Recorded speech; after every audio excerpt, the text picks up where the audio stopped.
तो सवाल अक्सर ये आता है कि क्यों सात्विकता के मार्ग पे चलते हुए हमें कष्ट और पीड़ा अक्सर भोगनी पड़ती है। तो यदि कोई व्यक्ति सात्विकता के मार्ग पे चलता है तो हमेशा उसे कष्ट और पीड़ा सबसे पहले भोगनी पड़ती है। वो इसलिए क्योंकि सबसे पहले उसके सामने उनके किए गए कर्मों द्वारा, जो उसके अवगुणों द्वारा कर्म किए गए हैं, जो ईर्ष्या, भेदभाव या बदले की भावना से, या किसी के साथ किसी का तिरस्कार करके किसी के बारे में कुछ उल्टा सीधा बोल दिया, तो अगर किसी को चुभ गया हो, सबसे पहले उनके कर्म की भरपाई होगी, उसके बाद उसके अच्छे कर्मों के निवारण होगा। तो सबसे पहले यही चीज होता है कि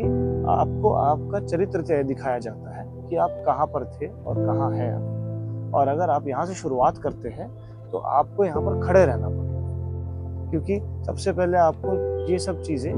फेस करनी पड़ती है। ये वैसी बात है कि अगर आप जिम जाते हैं या योगासन करते हैं तो सबसे पहले आपको खिंचाव महसूस होता है शरीर में, जो कि दर्द का कारण बनता है, जिसके वजह से आपका शरीर थोड़ा लचीला हो जाता है और उस लचीलेपन की वजह से आपका एक नए शरीर के रूप में जन्म होता है। तो आपको सबसे पहले आपकी चरित्रता ही दिखाई जाती है जब आप सात्विकता के मार्ग पे चलते हैं, क्योंकि आपका चरित्र था उस वक्त किसी और स्टेज में, अभी आपका चरित्र है किसी और स्टेज में। जब आप भोग चुके हैं तो आपको आपके कर्म ही दिखाए जाएंगे, जो आपको सबसे पहले स्वीकारित करने पड़ेंगे। अगर आपने अपने कर्मा को स्वीकारित कर लिया, अगर आपने इन सब चीज़ों के ऊपर से ध्यान हटा लिया, जैसे कि व्यसन हो गया और ये दारू हो गया, स्मोकिंग हो गई, ये सारी चीज़ों को अगर आपने अवॉइड कर दिया तो आपके लिए ही सबसे अच्छी चीज़ होगी। क्योंकि अगर आपने सात्विकता के मार्ग में चलना शुरू किया है और इन सब चीज़ों के लक्षण में आप अभी भी पाए जाते हो, तो इसका कोई अर्थ नहीं होता है। आप वहीं पर दोबारा पाया जाओगे जहाँ पर आपसे शुरुआत हुई थी, अपनी शुरुआत करी होगी, और ये बस कंटिन्यू चलते रहेगा और उसमें कोई प्रोग्रेस भी नहीं होगा। तो जब तक आप सारे अपने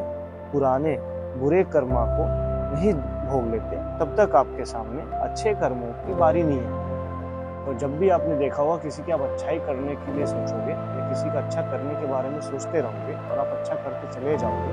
तो आपके साथ बुरा होते चले जाओगे और आप सोचोगे कि मेरे साथ तो बुरा ही हो रहा है अच्छा करने के साथ।